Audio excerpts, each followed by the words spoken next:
자, 오래간만에 독서를 해보고자 합니다. 오늘 저희가 잠깐 다룰 독서의 책은 우리 안에 가짜 하나님 죽이기. 조금 무서운 말이기도 하죠. 우리 안에 가짜 하나님, 진짜 하나님이 아니고 가짜 하나님. 호세 마리아 마르도네스라는 스페인의 학자가 지은 책 가운데 일부를 소개를 해드리고자 합니다. 이 책에서 저자가 말하고자 하는 것은 하나님에 대한 왜곡된 형상, 하나님이라고 하지만 이스라엘 백성이 금송아지를 일컬어서 이게 우리를 애굽에서 인도한 신이다, 이렇게 이야기를 하는 거죠. 이 참 아이러니하지 않습니까? 그런 우상적 형상이 실제로 신앙생활에 빈번하게 드러나고 있다는 사실입니다. 그래서 저자가 말하기를 무신론적 신앙보다 우상적 신앙이 더 위험하다, 이렇게 이야기를 하고 있더라고요. 조금 아쉬운 것은 그게 조금 실제적으로 그냥 글로서가 아니라 실제적 사례를 성경이든지 아니면 역사적으로 이야기를 해 주었다면 참 좋을 텐데 라는 생각합니다. 이후에 다뤄지겠죠. 서론에서는 우상적 신앙, 이게 바로 가짜 하나님인데 어떤 가짜 하나님이 있는가라는 이야기를 이 책에서 다뤄지고 있습니다. 잘못된 신의 이미지, 그 잘못된 하나님에 대한 이해가 사람의 행동에 정당성을 부여할 수 있다. 이건 하나님이 말씀하셨다. 이건 하나님의 뜻이다. 이런 정당성을 부여한다는 거죠. 교회에서 종종 이런 일들이 일어나는 것, 신앙생활 좀 해보신 분들은 잘 알 수가 있죠. 자, 그런 가운데서 우리가 하나님에 대해서 잘못된 이해가 있다면 우리의 행동에 잘못된 정당성을 부여할 수 있을 수밖에 없다는 것이죠. 그래서 우리가 잘못된 하나님에 대한 이미지를 가지고 있다면 큰 문제가 생기게 될 수밖에 없다, 이렇게 이야기를 하고 있습니다. 이건 개인의 이야기만 아니라 사회적으로도 잘못된 일들이 문제가 발생을 할 수밖에 없다. 그건 당연하게 가지게 되는 생각이 아닌가 생각합니다.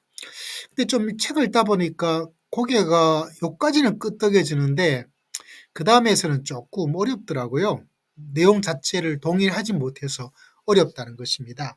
왜냐하면 이분이 지었던 책의 전체, 지금 제가 1장까지만 읽었는데 1장의 타이틀이 뭐냐? 그건 다른 것이 아니라 공포의 하나님에서 사랑의 하나님으로 라고 이야기를 하고 있더라고요. 원문에서 이 공포라는 단어가 어떤 영어의 단어, 스페인 단어를 사용하고 있는지 모르지만 저자의 의도는 이겁니다.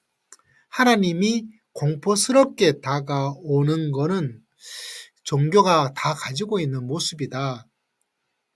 그런데 엘리아드는 종교학자가 말한 것처럼 종교의 발생이 공포로만 그게 아니고 의미를 찾는 것이다 라고 이야기를 하면서 공포는 아니다 라는 쪽으로 이야기를 하더라고요. 그럼 공포가 아니면 뭐냐? 그건 다른 것이 아니라 사랑이다 라고 이야기를 하고 있다는 사실이죠. 사랑과 공포, 공포의 하나님이 아니고 사랑의 하나님이다.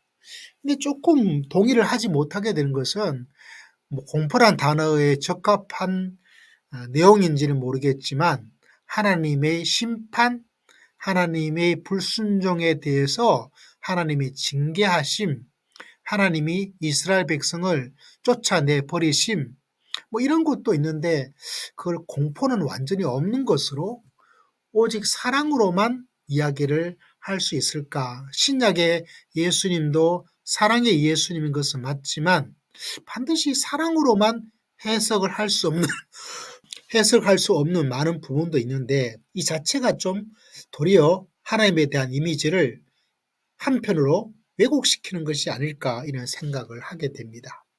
그러나 책의 초반 보니까 또 어떻게 전개가 될지 모르죠. 그러나 서론에서 말해 주고 있는 것처럼 하나님에 대한 잘못된 이미지가 사회적으로, 개인적으로 잘못된 정당성을 부여해서 지금 우리가 한국 사회에 진보와 보수의 갈등이 아주 첨예하게 되어 있습니다. 그래서 교회도 굉장히 갈등의 양극화가 되어져 있는 걸 볼 때 마음이 아픈데 다들 하나님의 뜻, 성경 이야기를 하고 있다는 사실이죠.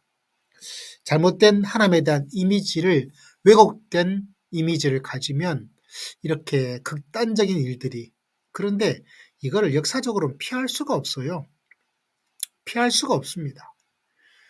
이스라엘 역사에도 보니까 이런 잘못된 왜곡된 예수님 당시에도 이런 왜곡된 잘못된 하나님에 대한 이해와 이미지 그래서 예수님이 너희가 오해하였다라고 그 사람은 그렇게 오해를 하면서 서로 살아가는 것 참 그런 면에서 마음이 안타깝기도 합니다.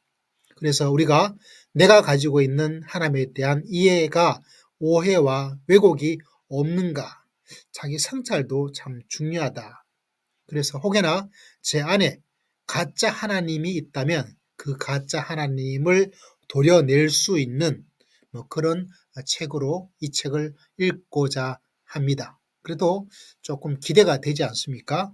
여러분에게 조금씩 소개해 드리도록 하겠습니다.